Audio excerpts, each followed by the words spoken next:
विधान भवन या ठिकाणी काँग्रेसची सगळ्या आमदारांची आणि नेत्यांची एक महत्त्वाची बैठक बोलवलेली आहे आणि आता हळूहळू हे सगळे आमदार या ठिकाणी पोहोचायला सुरुवात झालेली आहे। आपल्यासोबत आमदार रवी धंगेकर आहेत।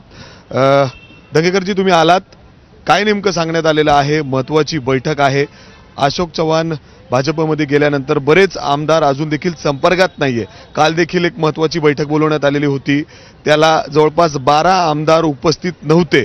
त्यामुळे शक्यता वर्तवली जाते की नेमके ते कुठे आहेत, कुठल्या बाजूला आहेत? आज सगळे आमदार बैठकीला येणार आहेत। काल अचानक बैठक बोलवल्यानंतर परत एक सकाळी बोलवले। काल थोडेफार नव्हते पण त्यांनी फोन केले होते पटोले साहेबांना, थोरात साहेबांना। आज सगळे जमा होतील आणि सगळे सुरळीत आहेत। अशोक चव्हाण एकटेच गेलेले दिसतात आतापर्यंत। आजच्या या बैठकीसाठी सगळ्या आमदारांनी उपस्थित राहावं यासाठी व्हिप देखील बजावण्यात आली नाही। व्हिप बजावलेलं नाही, फोनवर आलेत, व्हिप बजावलेलं नाही। हांडोरे साहेबांचा काल फॉर्मवर सह्या पाहिजे होत्या, आम्ही सह्या केल्यात। बाकीच्या बैठक आता होईल चालू। बरं, या बैठकीत काय नेमकं सांगितलं जाणार आहे? एवढे तातडीने ही बैठक या ठिकाणी बोलवण्यात आलेली आहे? नाही, तातडीने नाही बोलवले। आज हांडोरे साहेबांचा फॉर्म भरायचा आहे, त्यामुळे सगळ्या आमदारांना सह्याला तर बोलावंच लागतंय।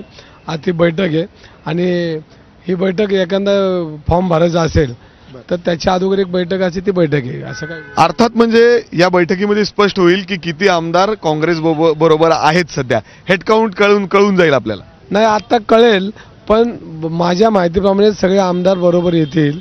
काही आमदार जर गैरहजर राहिले तर ते तसं अध्यक्षांशी बोलतील आणि अध्यक्ष तुमच्याशी सविस्तर बोलतील माझ्यापेक्षा। आपण बघतोय अशोक चव्हाणांच्या पाठी लागो आपण बघतोय की मागे बरेच लोक आता भाजपच्या दिशेने चाललेले आहेत। अनेक जे पक्षाचे पदाधिकारी आहेत ते देखील आता भाजपच्या वाटेवर आहेत। भारतीय जनता पार्टीमध्ये आता कुठलाही आमदार जाईल असं वाटत नाही, कारण ज्या पद्धतीनं भारतीय जनता पार्टीचं राजकारण चाललेलं आहे, म्हणजे स्वतःला महासत्ता समजतात, ती महासत्ता आता राहिलेली नाही।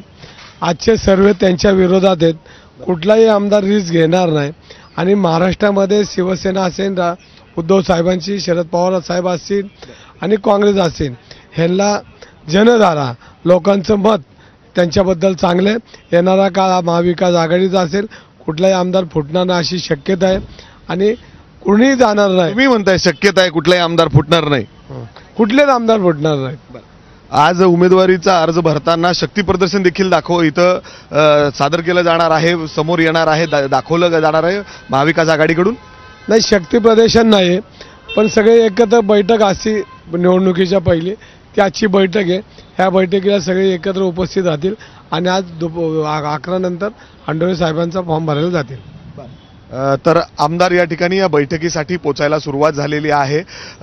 कालच्या बैठकीला जे आमदार उपस्थित नव्हते ते सगळेजण या बैठकीला उपस्थित राहतील असा विश्वास या ठिकाणी आमदार रवी धंगेकर वर्तवत आहेत आणि त्याचबरोबर जे उमेदवार आहेत त्यांचा अर्ज देखील या ठिकाणी भरवला जाईल आणि त्याचबरोबर महाविकास आघाडीकडून शक्ती प्रदर्शन देखील या विधान भवनच्या बाहेर या ठिकाणी दाखवलं जाणार आहे। कॅमेरामॅन अमोल गवाळेसह मी मिकी घई, एबीपी माझा, मुंबई। तर अशोक चव्हाण यांच्यासोबत कोणताही आमदार गेलेला नाही असं मत या ठिकाणी